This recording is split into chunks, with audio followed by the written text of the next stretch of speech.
श्री कृष्णा श्री कृष्णा श्री कृष्णा श्री कृष्णा।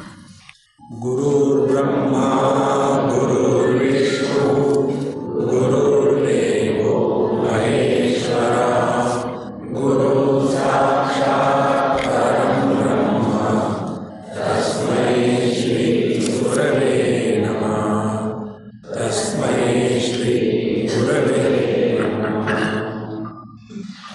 अपार संसार समुद्र मध्ये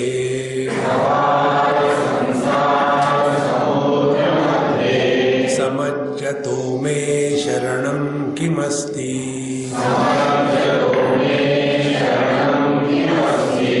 गुरो कृपालो कृपया वदैतत।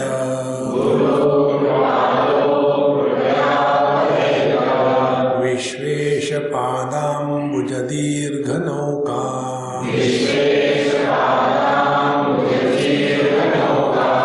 बद्धो हि को यो विषयानुरागी।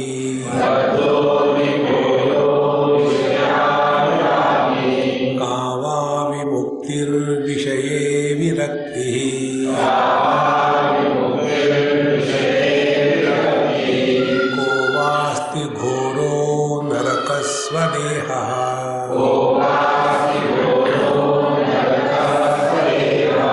तृष्णाक्षयस्वर्गपदं किमस्ति।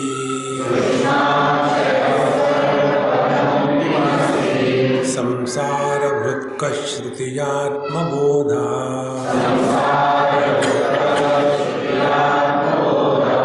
को मोक्षहेतुः कथितः स एव।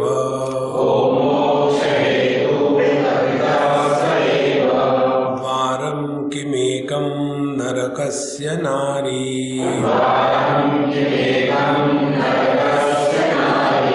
का स्वर्गदा प्राणभृतामहिंसा।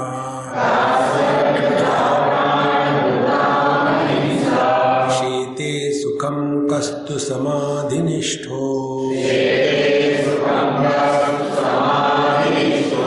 जागर्ति को वा सदसद्विवेकी।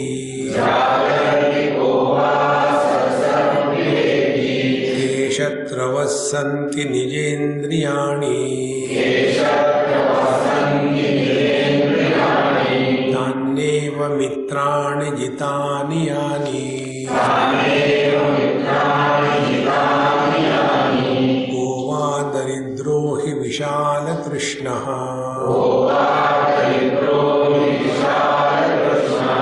श्रीमांश्च को यस्य समस्ततोषः।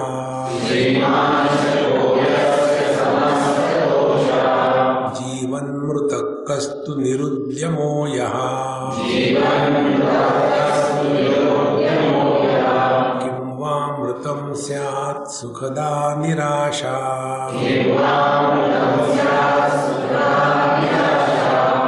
आशो हि को यो ममताभिमानः।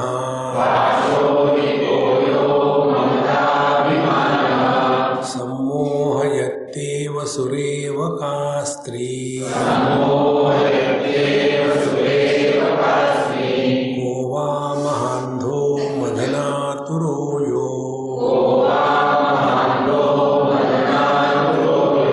मृत्युश्च को वापयशस्वकीयम्। को वा गुरुर्यो हि हितोपदेष्टा। शिष्यस्तु को यो गुरुभक्त एव।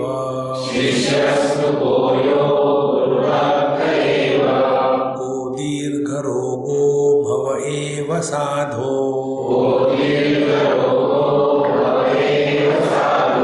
किमंशदं तस्य विचार एव।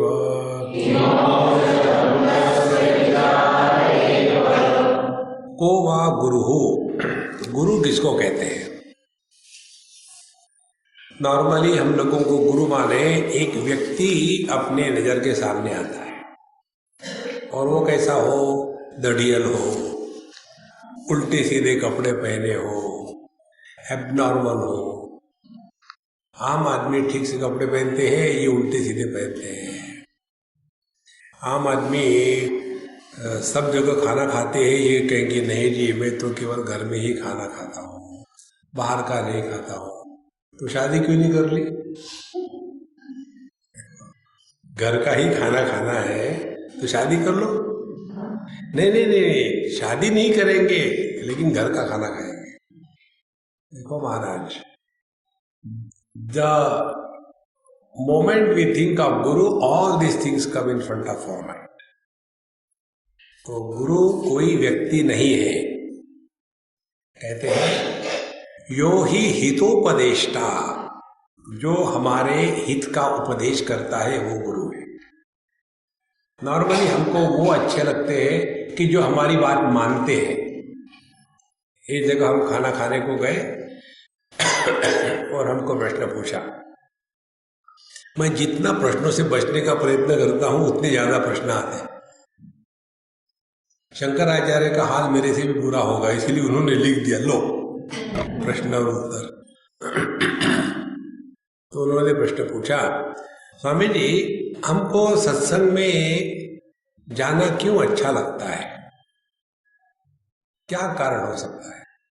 हमने कहा यही कारण है कि घर जाओ, कहीं भी चले जाओ तो लोग आपको कोसते हैं, आ गया। सत्संग में जाओ तो ओ तुम साक्षात परम ब्रह्म परमात्मा हो। हाँ मुझे लगी रहा था। सत्संग ही एक ऐसा स्थान है जहां हमको बताते हैं कि हम अच्छे हैं। बाकी सब जगह कोसते हैं, इसलिए सत्संग अच्छा लगता है। हमारा हित किसमें है? नॉर्मली लोग यही चाहते हैं कि जब हमारी बात मानते हैं तो अच्छे हैं, हमारी बात नहीं मानते तो बुरे हैं। वो महात्मा जी आए थे, इतने अच्छे थे, उनका खाना हो गया था, तबीयत भी ठीक नहीं थी, फिर भी मैंने कहा कि नहीं देखो मैंने 3 दिनों से एक खिचड़ी बना के रखी है, अब आप खा लो। और बेचारे खा गए, बड़े अच्छे हैं। फिर क्या हो गया? मर गए। प्रेम। देखो महाराज, हमारा हित किसमें है? नॉर्मली भगत लोगों का विचार ऐसा होता है कि वो अपनी बात मनवाना चाहते हैं और उसको कहेंगे प्रेम। हमारी बात मानो तो अच्छा है। तो हम भी कहते हैं आप हमारी बात कहाँ मानते हो कि हम आपकी बात माने? इसीलिए हमने फोन बंद करो कहना बंद कर दिया, फोन ऑन रखो, नहीं मानेंगे, ऑफ करेंगे। वही चाहते हैं। इसी सिद्धांतों को लेकर के ये लेडीज लोग ऐसी होती है। हमको एक बार पूछा, स्वामी जी ये गायत्री का जब हम लोगों को क्यों नहीं करने देते? हमेशा लेडीज के विरुद्ध ही है सब लोग। हमने कहा देखो जो करने देते आप करते हो क्या? वो नहीं करते। तो ये शास्त्रों को मालूम था, इनको जो कहो ना ये करो तो करने नहीं देंगे, करेंगे नहीं। तो फिर क्या करो? फिर उनको बताओ ये मत करो, हम करेंगे। हो गया काम। आइडिया तो करवाने की थी ना। हमिंग आ रहा है, इको बहुत आ रहा है आज। आप इसका जरा ब्रास ट्रस्ट कम कर दो। को वहां गुरुर्यो हितोपदेष्टा, हमारा हित जिसमें है ये बताने वाला हमारा गुरु है। समझ में आ गया?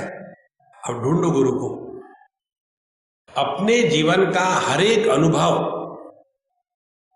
हमको बताता है। देखो ज्यादा चीनी खाओगे तो डायबिटीज बढ़ जाएगा, सिखा रहा है। लेकिन इंजेक्शन लेके लेंगे ना, इंजेक्शन खा लिए। तो हमने अपने अनुभूतियों से जब नहीं सीखा तो हमको कौन सिखा सकता है? तो कितना भी हम अपने अनुभूतियों से सीखने का प्रयत्न करें, उतना हम अपने गुरु के पास हैं। यदि हम अपने अनुभूतियों से नहीं सीखेंगे तो हमको कोई नहीं सिखा सकता। जहां भगवान श्री कृष्ण फेल हो गए दुर्योधन दुशासन को सिखाने के लिए, वहां इस दुनिया का कोई भी गुरु हमको नहीं बदल सकता। देखो, इसीलिए गुरु वो है जो हमारे हित का उपदेश करता है। अच्छा, हमारा हित किसमें होगा? हमारा हित उसमें होगा जिसके द्वारा हमारे जीवन की सभी समस्याएं हमेशा के लिए मिट जाएगी, वही हमारे लिए हितकारक है। तो हमारी सब समस्या कौन सी है? एक ही समस्या है, हमने अपने आप को एक व्यक्ति मान के रखा है। इस व्यक्तित्व को डिसॉल्व कर दो, गला दो। और इसीलिए गुरु महाराज के साथ जब रहते हैं ना, देखो, जब शिरडी साईं बाबा थे तब उनके पास जाने वाले मुट्ठी भर भी लोग नहीं थे, 5, 6, 10 लोग होंगे, भीड़ भाड़ नहीं थी। अब चले जाओ वहां, कारण क्या है? जिंदा गुरु के साथ रहने के लिए बहुत कठिन है। समाधि हो, पादुका हो, पूजा करो, कोई प्रॉब्लम नहीं। पादुका पर आप बॉइलिंग ऑयल डाल दो तो पादुका हटेगी नहीं। और बाबा जी के चरणों को धो, उस पर उबलता हुआ पानी डाल दो। अरे बाप रे, महाराज जी आप महाराज हैं और आपको गर्म कैसे लग रहा है? कोई मुर्दा है वो महाराज। इसीलिए गुरु वो है जो हमारा हित चाहता है, और हमारा हित जिसमें है तो उनको पता है, हमको नहीं पता। देखो, हम सोचते हैं कि हम अमुक अमुक कार्य के लिए लायक है। जिसको काम करवाना है उसने ये स्वीकार करना चाहिए कि ये इस कार्य के लिए लायक है। जब हमको छोटा सा कोई काम करना हो तो देखते हैं कौन आदमी किस काम के लिए लायक है, उसी को काम में लगाते हैं ना। तो यदि परमात्मा को हमको काम में लगाना है तो वो देखेगा कि हम किसके लायक है। तो यदि हम नालायक है तो गुरु के पास भेज देगा रिपेयर करने के लिए, और गुरु के पास आने के बाद गुरु उसको रिपेयर करेगा, ठीक ठाक करेगा।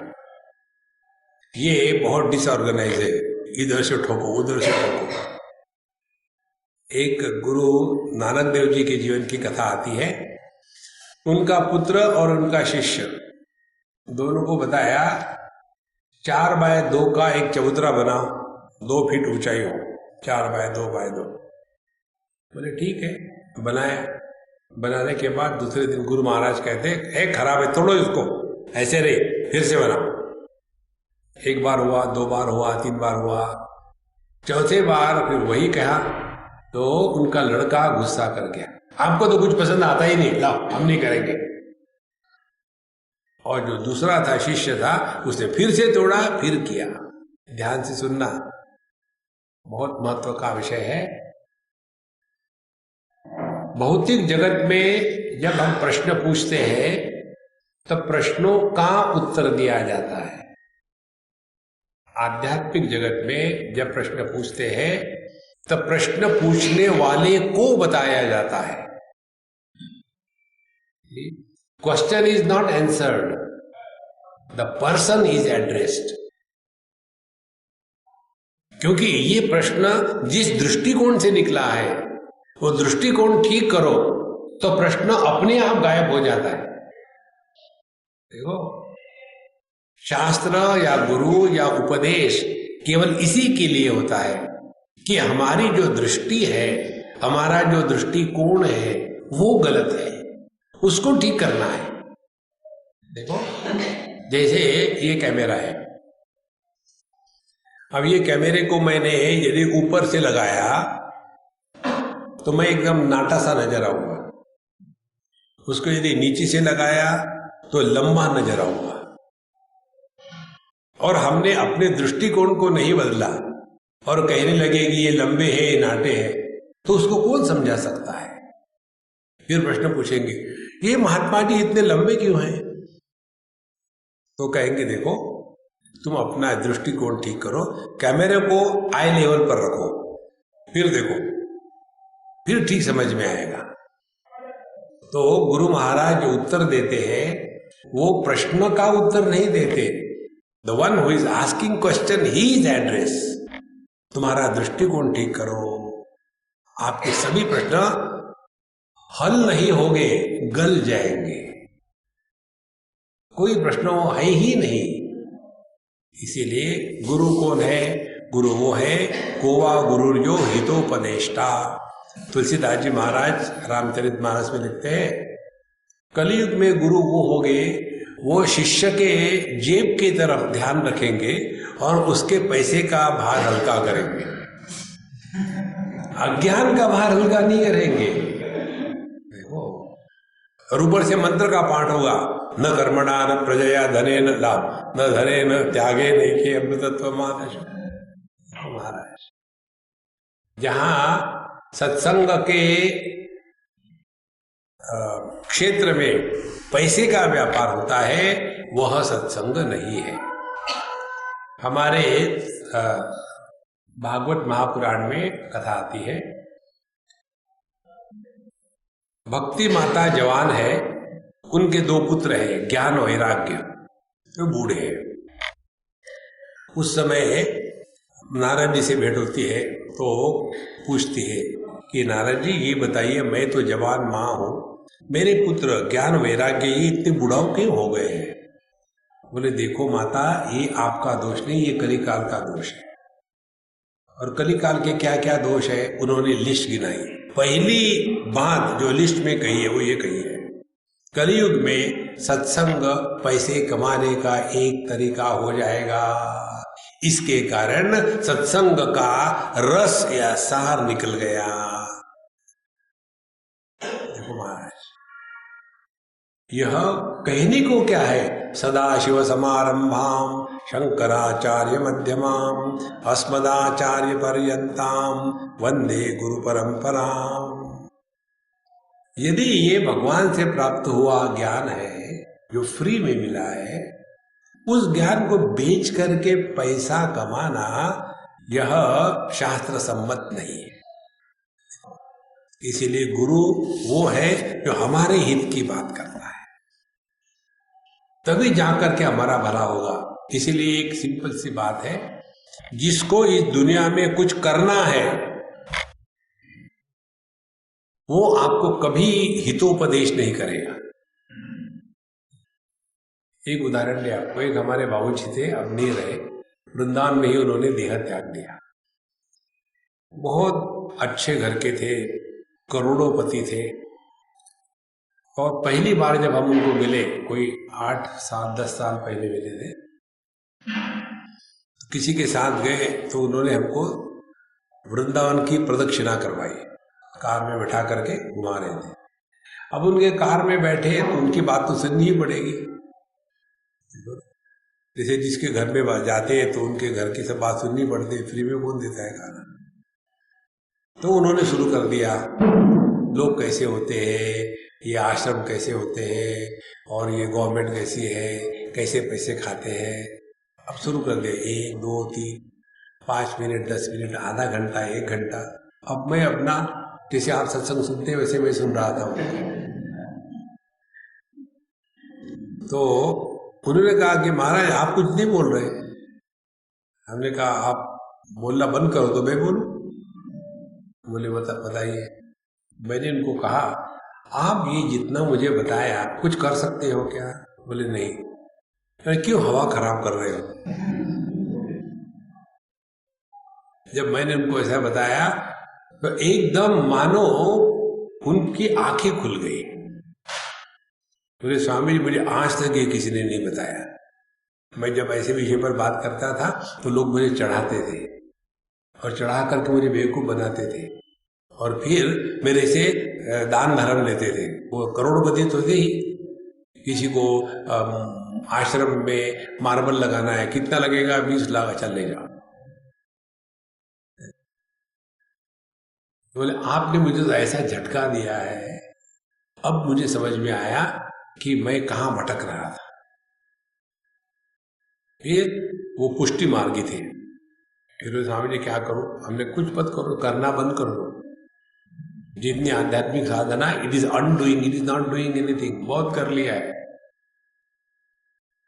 तो सुबह हम जब वहां रहते थे तो सुबह उठ कर हम बैठते, वो हमारे साथ बैठे उसी बिस्तर पर। और धीरे धीरे धीरे धीरे उन पहले तो इतनी उपासना करने से अंतःकरण शुद्ध हो ही गया था, एकदम इतने वो अंतर्मुख हो गए और एकदम छोटे से बालक के जैसी निरागस, 80 से ज्यादा उनकी उम्र थी, लेकिन बड़े सरल शांत रहते थे। उनकी एक ही इच्छा कि स्वामी जी मुझे वृंदावन में मरना है। हमने कहा माफ करना, मैं आपको मरने नहीं दूंगा, क्योंकि मरता कौन है, पहले इसका चिंतन करो। स्वामी जी आप मुझे विचित्र महात्मा मिले, मरने भी नहीं देते, सब खबरदार मरने की बात करें तो हमको जीना है, मरना नहीं है। एक सज्जन गए आत्महत्या करने के लिए पहाड़ की चोटी पर, वह हमारे जैसे बैठे हुए थे। महाराज जी मैं आत्महत्या करने आया हूं, आशीर्वाद दीजिए।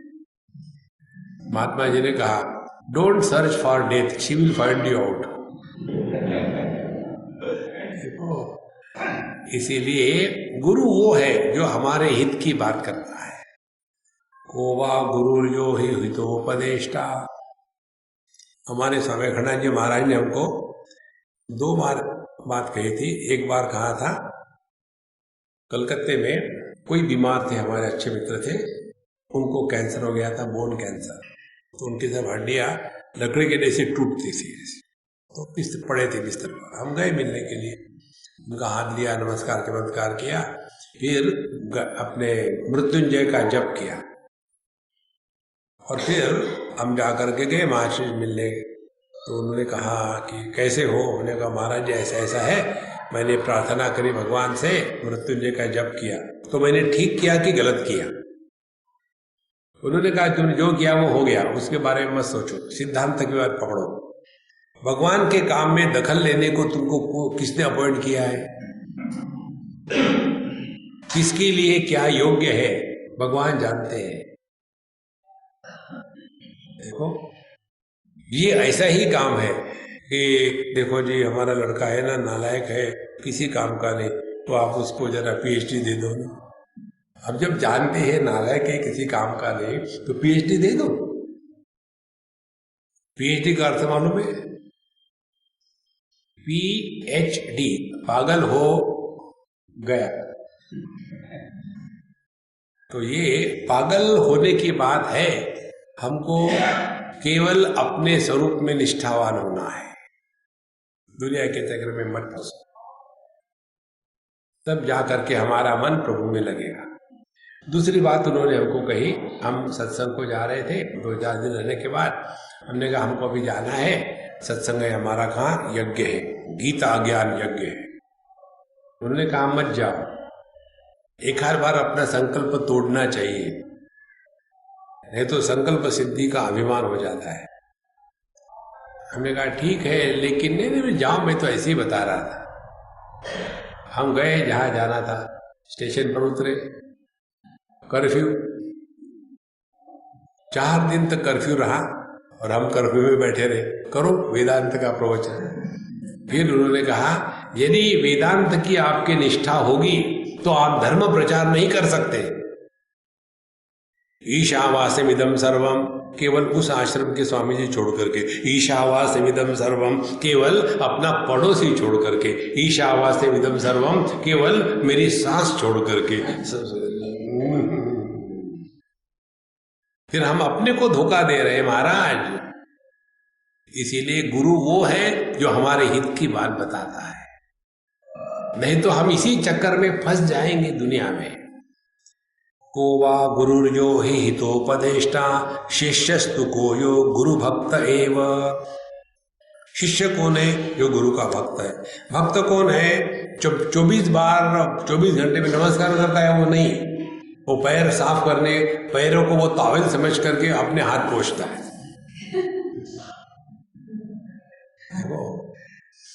भक्त वो है जो स्वयं को बदलने को तैयार है, वो भक्त है। देखो म्यूजिक के प्रीचर नहीं होते, म्यूजिक के टीचर होते हैं। और जो असली म्यूजिक का टीचर होगा वो क्या चाहेगा अपने शिष्य से कि सभी के सभी सुर तान शब्द ठीक से लगे, तब वो गुरु शिष्य को आशीर्वाद दे सकता है। नहीं जी गुरुजी, मैं सिर्फ गाने के लिए तो आया हूं, मुझे गान छोड़ करके मैं आपके कपड़े धोना चाहता हूं, आपके यहाँ झाड़ू पोछा करना चाहता हूं, इससे गुरु महाराज कभी प्रसन्न नहीं होते। अपने को बदलो। देखो, गुरु की महिमा में कहते हैं, गुरु को यदि हम कहें कि ये चंद्रमा के जैसे शीतल है, तो बोले उसमें भी दाग है। गुरु को कहे कि ये सूर्य के जैसे प्रकाश देने वाले, बोले नहीं उसमें भी आग है। गुरु को कहो कि नहीं ये परस जो होता है फिलोसोफर स्टोन, वो है कि लोहे को लगाओ तो सोना बनाता है, बोले वो भी नहीं, क्योंकि जो लोहा सोना बन जाता है वो अन्य लोहे को लगे तो उसको सोना नहीं बनाता। गुरु महाराज वो है जो अपने शिष्य को अपने ही जैसा बना के छोड़ देते हैं, पकड़ के रखते नहीं। जो पकड़ के रखता है वो गुरु नहीं है, जो छुड़ाता है बंधन से वो गुरु है। वो तभी होगा जब शिष्य का समर्पण होगा। समर्पण यही है, अपने आप को बदलो। दुनिया बहुत बढ़िया चल रही है और अपने आप को बदलना माने हमने जो अपने आप को समझ रखा है उस समझ को ठीक करना है, तब हमारी असली गुरु भक्ति है। नहीं तो गुरु भक्ति माने केवल बाहर का ही चला रहता है। कई बार गुरु भक्ति माने, एक हमको याद आती, छोटी सी लड़की थी, अब वो बड़ी हो गई, कॉलेज में पता नहीं शादी हो गई। वो आती थी अपनी माँ के साथ, स्वामी जी मुझे आपकी सेवा करनी है। हाँ करो। तो पैरों को हाथ लगाती थी, इतने से फ्रॉक के जैसे उसका उतना हाथ, तो ऐसा ऐसा करती थी पैरों को। हाँ ये पैर हो गया, दूसरा दो, दूसरा दे दिया उसके ऐसे। और क्या दुखता है? हाथ को दबाओ। 2 मिनट के अंदर में चारों ठीक हो गए। और क्या दुख रहा है? हमने कहा गला दबाओ। देखो महाराज, इसको गुरु भक्ति नहीं कहते।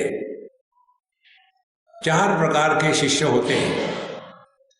जो उत्तम अधिकारी है शिष्य, वो एक ही बार सुनने के बाद सब कुछ पा जाता है।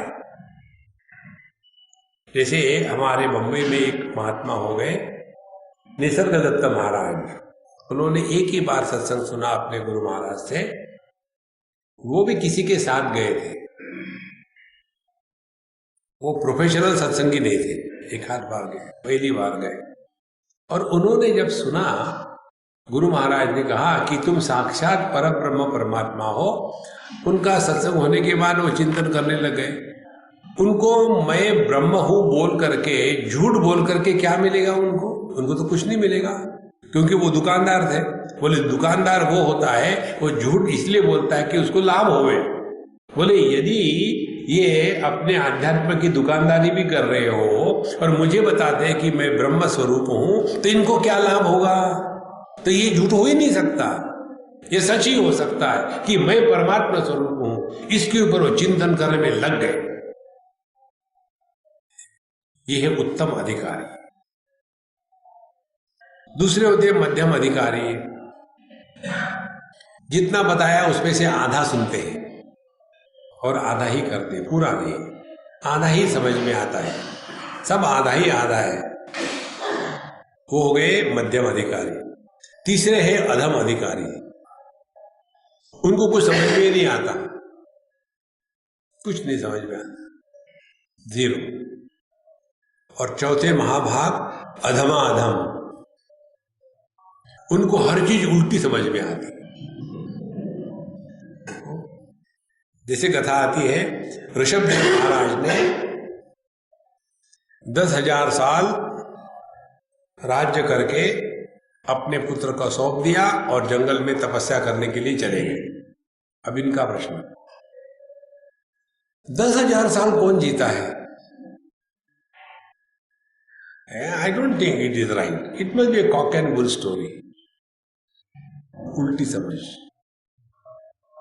जैसे एक बार हम कथा बता रहे थे, एक समुंदर की मछली एक कुएं में आई और उनका वार्तालाप हो गया, सब कुछ हो गया। सब कुछ होने के बाद एक वयस्क बुढ़ाऊ सज्जन आके हमको कहते, महाराज जी एक डाउट है। क्या डाउट है? वो समुद्र की मछली कुएं में कैसे गई? तो मैंने उनको कहा, उसने किंगफिशर की फ्लाइट ली। किंगफिशर आया, उसने मछली को पकड़ा और जब जा रहा था तो किंगफिशर वो कुएं में गिर गया। इस प्रकार से उसने किंगफिशर की फ्लाइट से किया। स्वामी जी आप मजाक कर रहे हैं? नहीं नहीं, मैं सीरियस हूं। तुम्हारा जैसा प्रश्न है वैसा ही उत्तर है। अधमाधम, हर चीज को उल्टा समझना। तो गुरु शिष्य को, शिष्यस्तु को यो, कौन है शिष्य? गुरु भक्त एव। गुरु ने जो बताया है वो कैसे ठीक है, सच है, ऐसा विधेयात्मक विचार करने का जिसका स्वभाव होता है उसको कहते गुरु भक्त। यही श्रद्धा काम में आती है। श्रद्धा का विचार विवेक चूड़ामणि में बताते हैं। वहां कहते हैं, शास्त्रस्य गुरुवाक्यस्य सत्य बुद्ध्यावधारणा सा श्रद्धा कथिता सद्भिः यया वस्तु उपलभ्यते। शास्त्रों में जो कहा है, गुरु महाराज ने जो बताया है वो कैसे ठीक है, गलत नहीं है, कैसे ठीक है, ऐसी जो समझने की क्षमता है, ये क्षमता जिसमें होती है उसको कहते श्रद्धा। और श्रद्धावान लभते ज्ञानम, जिसमें श्रद्धा है उसी को ज्ञान प्राप्त होता है, और जिसको ज्ञान प्राप्त होता है वही सत शिष्य है, बाकी के झूठे शिष्य हैं। तो शिष्यस्तु को यो गुरु भक्त एव, गुरु भक्ति ये होती है। बाकी का बाहर का जो आलम्बन है वो ठीक है अपनी जगह पर, लेकिन वो अल्टीमेट कुछ नहीं। को दीर्घ रोगो भव एव साधो। सबसे बड़ा रोग कौन सा है? हमको लगता कैंसर है, ये है, वो है, वो नहीं भवरोग। असली रोग है भवरोग। भवरोग माने हमने बताया था आपको बनने का रोग। भवरोग माने यह सापेक्षता का जीवन। भवरोग माने पुनरपि जननम पुनरपि मरणम पुनरपि जननी जठरे शयनम, ये है भवरोग। कितने बार हमने जन्म लिए, कितने बार शादियां हुई, कितने बार बच्चे हुए, कितने बार लथाड़े गए, कितने बार मरे, फिर भी वही तम्बाकू वही चूना रगड़े रगड़े खाए जा रहे हो। कभी तो इसमें ऊब जावे आदमी, देखो, नहीं तो इसी में लगा रहता है।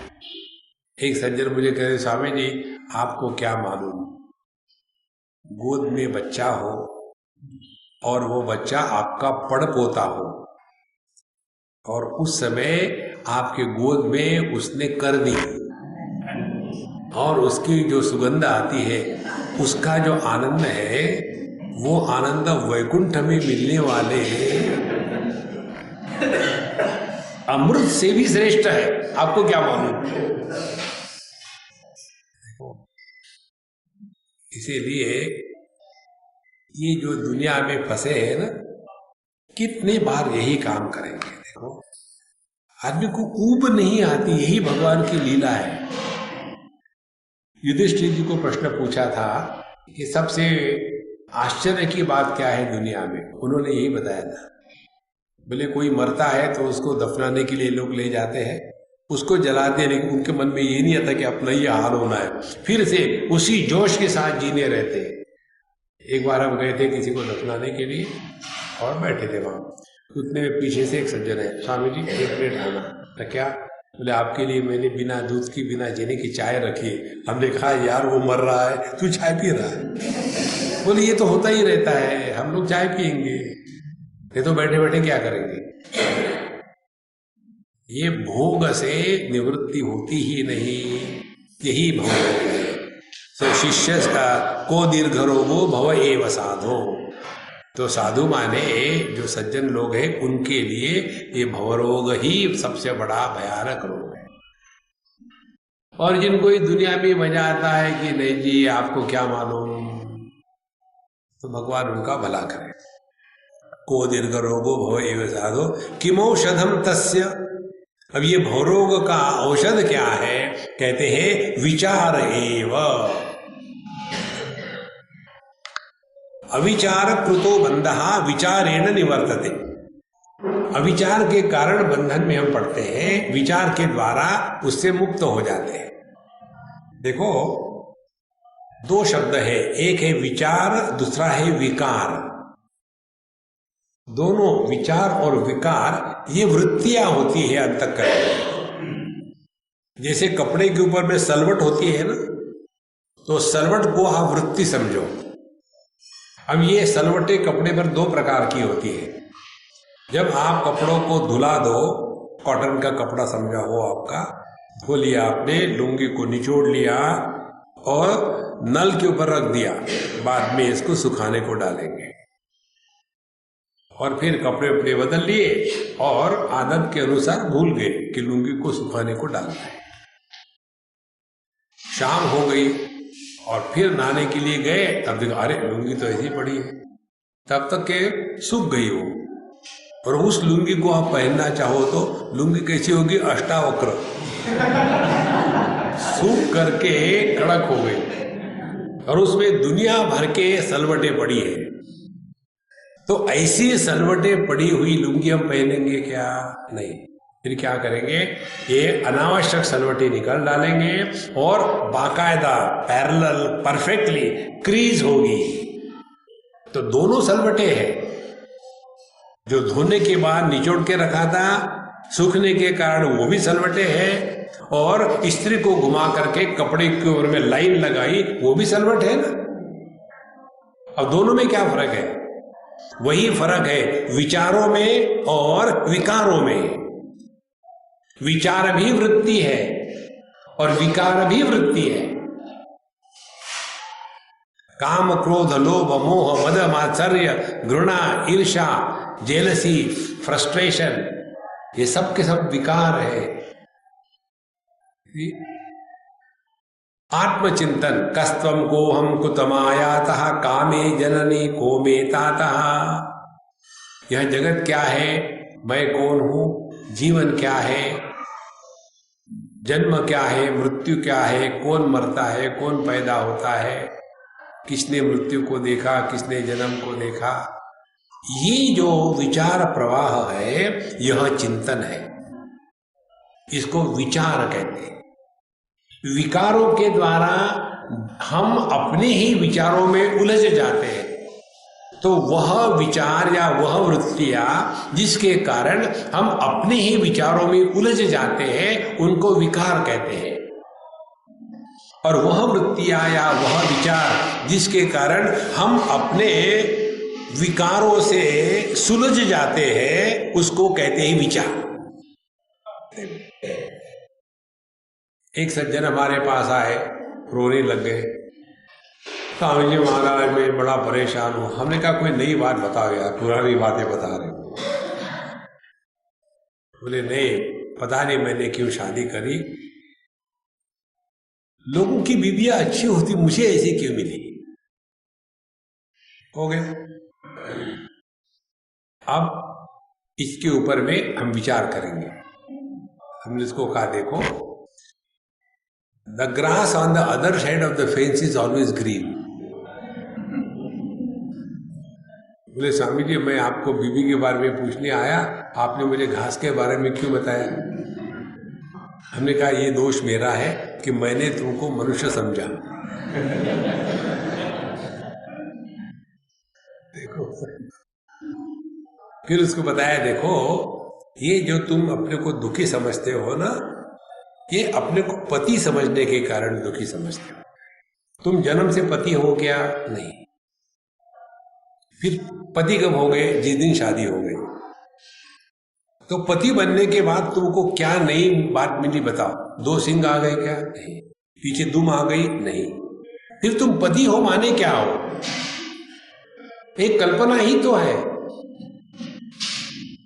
तो जैसे स्टेज पर एक एक्टर एक्टिंग करता है, कि मैं छत्रपति शिवाजी हूं, उसी समय उसको याद रहता है मैं केवल पति हूं, छत्रपति नहीं।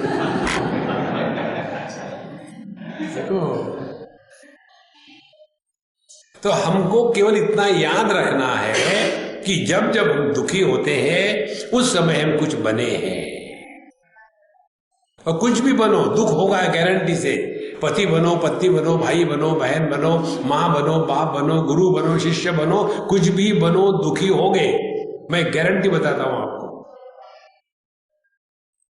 हमारे एक मित्र अभी है शायद, वो हम कई सत्संग कर रहे थे वेदांत का, और 5 दिन का था, बहुत धूम धड़ाके से हुआ।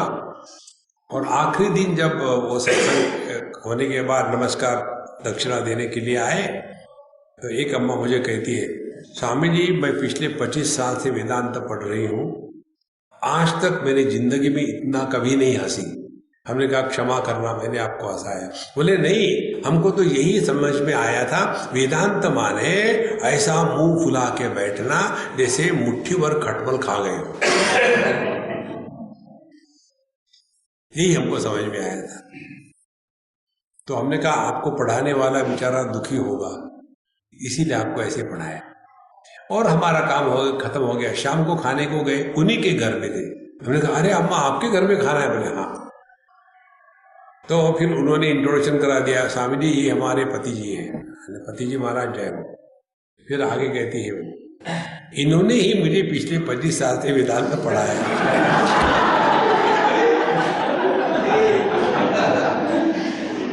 उस समय मुझे लगा कि जैसे सीता माता को धरणी भंग होकर के निगल गई, वैसा हो जाए तो अच्छा है। और फिर मुझे वो कहते हैं कि स्वामी जी हाँ मैंने ही इसको पढ़ाया वेदांत, और इसने जो बात कही ठीक है। और मैं भी कहता हूँ, आई कन्फेस, मुझे हंसना नहीं आता, मैं हमेशा गंभीर रहता हूँ। पता नहीं क्यों, क्या कारण है। तो हमने उनको कहा कि मैं बताऊंगा, लेकिन मुझे खाना खिलाना, नहीं तो निकाल दोगे घर के बाहर। बोले नहीं। हमने कहा देखो आप इसलिए गंभीर हो गए क्योंकि आप गुरु बन गए। गुरु बनोगे तो बिहेव करेगा। गुरु है कैसे हंसते, गुरु तो हमेशा गंभीर रहने चाहिए, हमेशा शांभवी मुद्रा।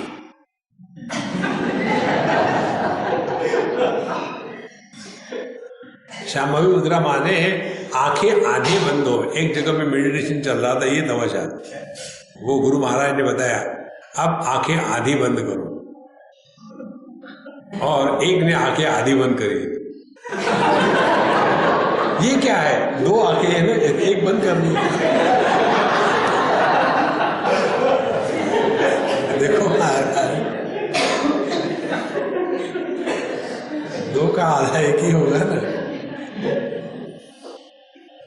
तो जितनी समस्या है वो केवल अविचार की है। अविचार माने अपूर्ण विचार। विचार तो हम सभी करते हैं, काम क्रोध लोभ मोह मद मात्सर्य, ये विकार है। और ये विकार को धारण करने वाला जो व्यक्तित्व है वह दुखी होता है। यदि आपके मन में कोई इच्छा हो ही नहीं तो आप फ्रस्ट्रेट हो ही नहीं सकते। देखो बहुत सिंपल बात है। इसीलिए विकारों को निकालने की जो दवा है उसको कहते हैं विचार। कपड़े पर दाग लगा तो दीवार को धोने से कपड़े का दाग नहीं निकलेगा। तो कपड़े का दाग निकालने के लिए वैसा ही डिटर्जेंट लगाओ। उसी प्रकार से मन के जो दाग है वो है विकार। तो ये मन के विकारों के दागों को हटाने के लिए जो डिटर्जेंट इस्तेमाल किया जाता है उसका नाम है विचार डिटर्जेंट पाउडर। विचार करो तो किमौषधम तस्य विचार एव। इसमें कौन सा विचार करना है? भवरोगों का। भवरोगों का ये विचार करना है कि देखो इस दुनिया में हमेशा अच्छाई नहीं होती, थोड़े गम है, थोड़ी खुशियां, ये जीवन है। और अपने जीवन के हर दुख में ही हमने प्रभु का स्मरण किया है। देखो, कुंती माता भगवान से यही मांगती है, हे भगवान, हर एक ने अपनी अपनी चीज मांग ली। कुंती माता कहती है, हे भगवान, हमको आप कष्ट दे दो। तो भगवान सरप्राइजिंग, क्यों कष्ट मांग रही हो? इसलिए कि जब जब कष्ट हुए उसके बाद आप आ गए। हमारे कबीर जी महाराज कहते, दुख में सुमिरन सब करे, सुख में करे ना कोई। तो दुख के कारण यदि हम परमात्मा के मार्ग पर चल पड़ते हैं तो वो दुख नहीं है, वो अपने जीवन का एक विषाद योग है। देखो, यदि पहले अध्याय में भगवान अर्जुन के मन में विषाद निर्माण करने का प्रसंग उत्पन्न नहीं करते तो भगवद गीता का जन्म होता ही नहीं। तो भगवान ने किया क्या? भगवान की एक हंसी अर्जुन को मोह में डाल दिया। अर्जुन तो युद्ध करने को आया था।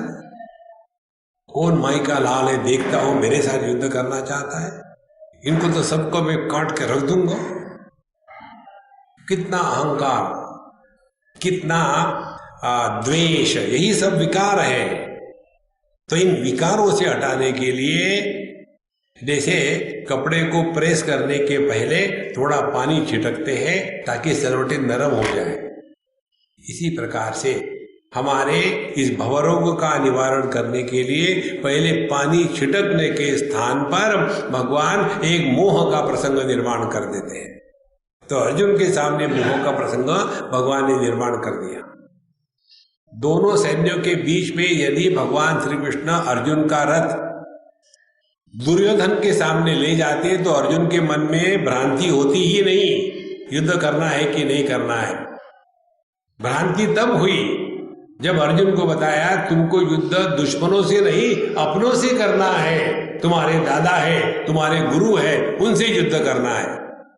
जहां उसके मन में मोह निर्माण हो गया, शिष्यस्ते हम शाधिमाम त्वाम प्रपन्नम, फिर जाकर के वो समर्पित हो गया। और इसीलिए पहला जो अध्याय है वह अर्जुन विषाद योगो नाम है। विषाद नॉर्मली रोग होता है, भगवान के इस प्रसंग को योग कहा है। इसीलिए जीवन में जब जब कष्ट आते हैं ना, उस कष्ट के निवारण का एकमात्र उपाय है विचार। और विचार कैसे होवे? शास्त्र सम्मत। नहीं तो मनुष्य जब अपने मन से विचार करने लगेगा तो मनुष्य को भगवान ने ऐसी बुद्धि दी है कि ही कैन जस्टिफाई एनीथिंग। देखो, कल्पना करो, राजीव गांधी और उसको मारने वाली अम्मा दोनों आपके सामने आ जाए तो राजीव गांधी अपने केस ऐसी प्रस्तुत करेगा कि उसको जो मारा गया गलत है, वो अम्मा अपने केस ऐसी प्रस्तुत करेगी जो मारा गया ठीक है। देखो, महात्मा गांधी को मारने के बाद नाथूराम गोडसे ने अपनी केस स्वयं लड़ी थी और उसने ऐसी प्रेजेंट करी थी कि यदि पब्लिक को कहा जाता, पॉलिटिकल डिसीजन नहीं होता तो उसको लटकाया नहीं जाता। मनुष्य को भगवान ने बुद्धि ऐसी दी है कि ही कैन जस्टिफाई एनीथिंग। तो जस्टिफिकेशन के लिए बुद्धि नहीं लगानी, विचार करना है शास्त्र सम्मत। यदि हमारे विचार शास्त्र सम्मत नहीं होंगे तो हम विकारों में फंसे हैं, और फिर विकारों को जस्टिफाई करना यह साधना नहीं है। जैसे करप्शन का जमाना है आजकल, और यदि हम ये कहें नहीं सभी करप्शन करते हैं तो हमने भी कर लिया तो क्या फर्क है, तो आप भवरोग से मुक्त नहीं होना चाहते, इसी में रहना चाहते। तो किमौषधम तस्य विचार एव। इसीलिए विचार करना माने अपने मर्जी से नहीं। जैसे हर चीज सीखनी पड़ती है जीवन में, रोटी बनाना सीखना पड़ता है, कार चलाना सीखना पड़ता है, ABCD लिखना सीखना पड़ता है, उसी प्रकार से विचार करना भी सीखना पड़ता है। ध्यान से सुनो, हमने कभी इसके बारे में सोचा है क्या, हाउ टू थिंक? हमारे लिए तो यही है, हमारे मन में विचार आते हैं, इसीलिए हम विचारवान हैं। केवल मन में विचार आना, इसको विचारवान नहीं कहते। विचार वो होते हैं जो समस्या को गला देते हैं, हल करने का प्रयत्न नहीं करते, तब जाकर के ये भवरोग समाप्त हो जाएगा। ये तो वही है जैसे ध्रुव जी ने मांगा था। ध्रुव जी की प्रार्थना तपस्या विकारात्मक थी, विचारात्मक नहीं थी।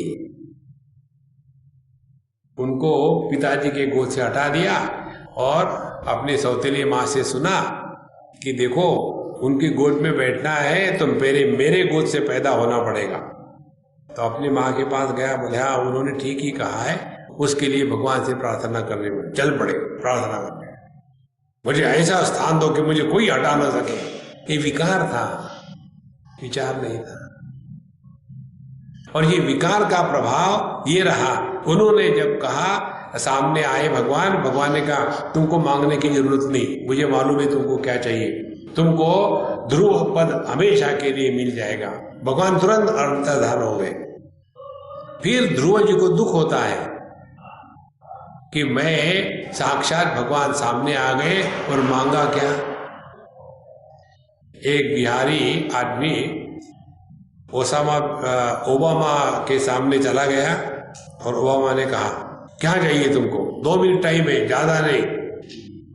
तो बिहारी बेचारा कंफ्यूज हो गया, क्या चाहिए क्या। फट से उसके जेब में तंबाकू की डब्बी निकली। चूना है क्या?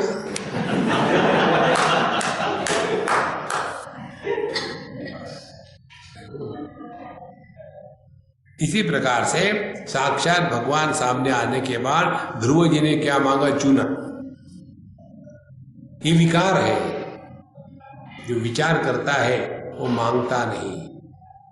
वो क्या प्रभु जानते नहीं कि हमारे लिए क्या आवश्यक है? भगवान के सामने जाकर के मांगना माने उन पर अविश्वास दिखाना कि भगवान आपको पता नहीं मुझे किस चीज की जरूरत है, मैं आपको समझाता हूं। केवल हम कहते हैं ठेविले अनंते तैसे जी रहावे चित्तीय सूर्यावे पैशाला। नारायण किमौषधम तस्य विचार एव किम भूषणात् भूषणमस्ति शीलम तीर्थम परम किम स्वमनो विशुद्धम किमत्र हेयं कनकं च कांता श्राव्यं सदा किं गुरुवेदवाक्यं किम भूषणात् भूषणम अस्ति। सबसे बड़ा आभूषण क्या है? तो कहते शीलम। मनुष्य का जो चरित्र है वो ये बताता है कि वो प्रकृति का गुलाम है कि परमात्मा को समर्पित है। ध्यान से सुनना, मनुष्य को स्वास्थ्य के लिए कुछ नहीं करना पड़ता। स्वास्थ्य हमारा स्वरूप है। जितनी भी साधना करनी है वो रोग के निवारण की होती है।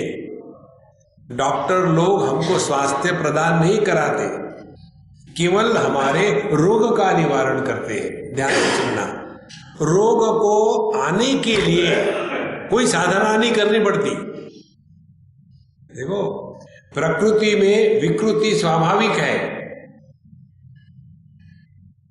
कई बार लोग कहते हैं ना, देखो हमने धूप में बाल सफेद नहीं किए, हो तब सफेद करोगे ना। अब हमारी उम्र बढ़ी, अब उम्र बढ़ाने में हमारा क्या कंट्रीब्यूशन है? विचार करो, क्या कंट्रीब्यूशन है? ये पृथ्वी सूर्य के अगल बगल में दौड़ रही है और हमारी उम्र बढ़ रही है। लो, इससे क्या बेवकूफी हो सकती है? ये तो ऐसा ही है। हमारे घर की कुल्हाड़ी जो है ना, उनकी यहाँ उनके घर का जो पेड़ है ना, उसका डंडा लगाया हुआ है, इसीलिए हम लोग संबंधी हो गए। कोई किसी का मतलब नहीं, और हम बड़े हो गए। क्या किया हमने बड़ा होने के लिए? शरीर में प्रकृति में विकृति स्वाभाविक है, इसमें कुछ नहीं करना पड़ता। और यदि हम ये कहें ये स्वाभाविक है तो हमको क्यों कोसे? इसीलिए क्योंकि हमको मनुष्य को स्वातंत्र दिया है। देखो महाराज, कर्म करने का अधिकार केवल मनुष्य को है और किसी को नहीं है। तिर्यक योनि में पशु पक्षियों को नहीं है, और जो देवता योनि उनमें भी नहीं है कर्म करने का अधिकार, केवल मनुष्य में। और मनुष्य में आकर के अब हमको 3 ऑप्शन है। अमिताभ बच्चन होता तो 4 ऑप्शन होते। तो एक ऑप्शन ये है, कर्म करके फिर तिर्यक योनि में चले जाओ, पाप करके, पुण्य करके देवता योनि में चले जाओ, दोनों का बैलेंस करके मनुष्य योनि में आओ। और मनुष्य योनि में आ गए, अब हमको ये ऑप्शन है, या तो ये 2 योनियों में से बाईपास होकर के सीधा परमात्मा में चले जाओ, या फिर इस चक्कर में भटकते रहो। इसलिए जब हम अपने प्रकृति के गुलाम होकर के रहेंगे और कहेंगे नहीं जी ये सभी लोग करते हैं, देखे नहीं ये इतने बड़े विश्वामित्र जी हो गए, उनको भी तो उसने लुभाया था ना, उर्वशी या अप्सरा कोई आई थी, उससे हमको सीखना क्या है? इतनी बड़ी तपस्या करने के बावजूद भी व्यक्ति इस प्रकृति का गुलाम हो सकता है, इसीलिए अपने आप को बचा के रखो, ये उसका अर्थ है। देखो, तो भूषणात् भूषणम किमस्ति शीलम। तो व्यक्ति के जीवन में प्रकृति का महात्म्य जितना ज्यादा होगा, उतने हमसे गलत मार्ग पर चलने की संभावना ज्यादा है, और जितना हमारे जीवन में परमात्मा का महात्म्य होगा, उतना हम गलत मार्ग से कम जाएंगे। इसके लिए आपको टेक्निक बताते हैं, ट्राई करो। जैसे क्लास में बच्चे जब रहते हैं, टीचर नहीं है, तो बच्चे शांत थोड़ी रहेंगे, कॉक कॉक कॉक कॉक कॉक कॉक कॉक पोल्ट्री फार्म के जैसा शुरू हो जाएगा। उतने में किसने बताया मिस आ रही है? आई नहीं है वे टीचर, केवल कह दिया मिस आए, एकदम चुप हो जाए। अब सावधान हो गए, मिस आएगी तो सुनेगी, परेशान करेगी, पिटाई करेगी। इसी प्रकार से इतना याद रखना है, कोई भी कर्म करने के पहले प्रभु जानते हैं, हमारे हृदय में है। कोई भी शब्द का उच्चारण होने के पहले प्रभु सुनते हैं, हमारे हृदय में है। कोई भी मन में विचार आने के पहले वो जानते हैं क्या विचार है, वो हमारे हृदय में है। केवल इसके बारे में अत्यंत सावधान रहो तो अपने आप सेल्फ कंट्रोल हो जाएगा।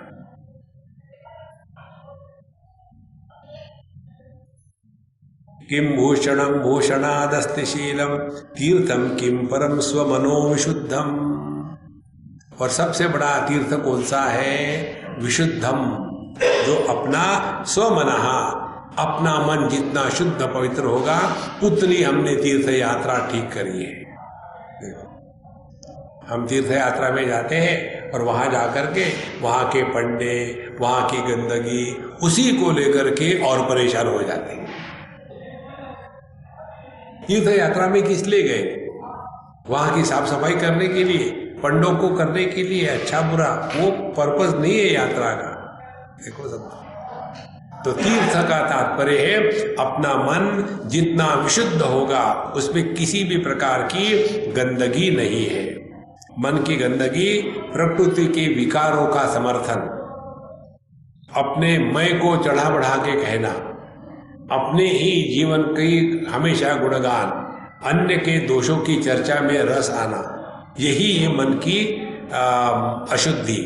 इस अशुद्धि को हटाने के लिए तीर्थम परम किम स्वमनो विशुद्धम, इसीलिए योगिनः कर्म कुर्वन्ति संगम त्यक्त्वा आत्मशुद्ध है। जीवन में जो कुछ हो रहा है या कर रहे हैं उसका प्रभाव अपने अंतःकरण पर देखना है। क्या हमारा अंतःकरण शुद्ध पवित्र है या नहीं है? देखो, कर्म करने के पहले, कर्म करते समय और कर्म करने के पश्चात हमारा मन समत्व में यदि स्थिर रहा तो हमने तीर्थ यात्रा करी है।